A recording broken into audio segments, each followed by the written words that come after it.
Ici, je voudrais vous montrer une petite fonction super sympa. C'est une mise à jour qui a été faite récemment sur nos serveurs. Et franchement, ça va être excellent pour vous. Quand vous travaillez sur un site et que vous voulez faire des gros changements, donc tester des nouveaux plugins, des choses comme ça, il y a la méthode de barbare qui consiste à j'installe, je teste, je désactive ou pas, et puis on laisse un tas de trucs, on ralentit son site, c'est vraiment l'horreur. Il y a la méthode préconisée par les webmasters qui généralement sont bons en graphisme mais mauvais en technique, qui vous expliquent qu'il faut faire une copie locale du site. Ben là franchement c'est du n'importe quoi parce que on ne fait pas une copie dans un environnement différent de l'environnement de production parce que sinon c'est pas réaliste. Donc il faut un truc qui tienne la route. Et alors la solution c'est d'installer un deuxième WordPress sur votre hébergement. Puis bon, ça peut prendre du temps, c'est lent, puis alors on va importer les données, on dit, il y a des plugins, il y a Duplicator, il y a Backup My Buddy, il y a un tas de trucs, Backup Buddy, pardon, un tas de petits produits comme ça. Mais franchement, moi je vais vous parler d'une fonction que vous avez dans votre hébergement. Sur votre WordPress, vous avez le bouton clone. J'ai bien dit clone et pas clown, puisque le clown, c'est moi. Et donc, désolé, mon interface est en anglais, mais ça ne change pas pour vous.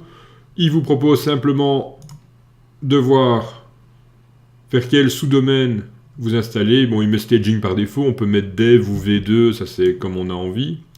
Et donc là, on est tout à fait libre. Nouvelle base de données. Donc, on clique sur le bouton OK. Il copie les fichiers du site. Bon, je triche un peu là, j'ai coupé du temps. La base de données, il met à jour et c'est fini. Voilà. On a maintenant une copie du site, on peut tester, on clique sur Open Site et on est sur une copie du site. Bon, ici c'était un site vide que je venais d'installer, mais on est sur staging.lchf. Petit truc sympa aussi, comme c'est une version de test, on n'a pas envie de la référencer pour éviter le duplicate content. Donc on clique simplement sur désactiver l'indexation des moteurs de recherche et c'est fait. Quand on fait du développement propre, on peut même activer le mode debug, donc qui affiche des erreurs. Ça c'est si on fait du développement avec qu'on veut mettre qu'on développe des plugins ou des extensions particulières par exemple. Et donc là maintenant on est sur une copie du site. Donc c'est vraiment super. Et à partir de la copie, vous avez accès pour faire ce que vous voulez. Vous pouvez changer le mot de passe si nécessaire. Soit dit en passant, l'option changer le mot de passe, ici ça marche que ce soit sur le clone ou sur l'original. Ça vous permet également de voir votre nom d'utilisateur et le mot de passe qui vous a été attribué par défaut par le système. Ça vous permet donc de vous connecter directement sans passer par l'interface. Donc si vous voulez passer par votre nom de domaine /wp-admin, eh bien vous avez accès. Donc là c'est les informations sympas. Hop. Vous pouvez accéder à l'interface web genre FTP si vous devez uploader ou changer un fichier ici sans passer par le WordPress, ça fonctionne aussi. Vous avez les possibilités de faire un backup si nécessaire. Vous pouvez accéder directement à la base de données. Donc, vous êtes vraiment sur un truc bien top pour gérer votre copie du site. Une fois que vous avez fait toutes vos modifications, donc je reviens dans mon staging. Une fois que vous avez fait toutes vos modifications, attention, il y a une condition à ce que je vais dire. Il ne faut rien avoir changé sur le site de prod.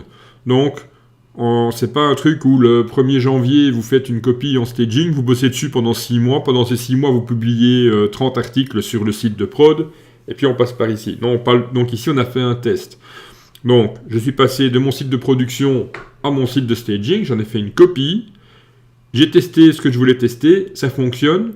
Je veux mettre mes tests en production. Soit je recommence tout ce que j'ai fait sur le site de prod. C'est la seule solution si on a par exemple un e-commerce, donc une boutique en ligne, et qu'on a eu des transactions. Si on a un site avec un espace membre et que des membres ont pu évoluer dans leur formation. Donc ceci ne concerne vraiment que les sites de type blog ou des tests faits vraiment des très courtes durées. Donc typiquement, on a copié le site, on a installé un nouveau thème, ça fonctionne, on le recopie en production. Comment est-ce qu'on fait? On clique sur Sync Data, ici on ne doit pas créer un nouveau thème. La source, c'est le staging. La destination, c'est le site de production. On peut ne copier que les fichiers, que la base de données ou les deux. Et dans les bases de données, uniquement les nouvelles tables ou toutes les tables ou choisir certaines tables.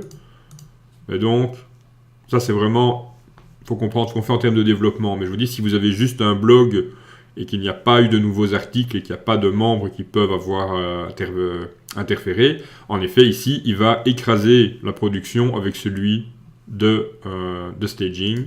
On clique sur OK. Là, évidemment, il n'a plus besoin de créer, il a juste à copier les fichiers, la base de données, et c'est terminé.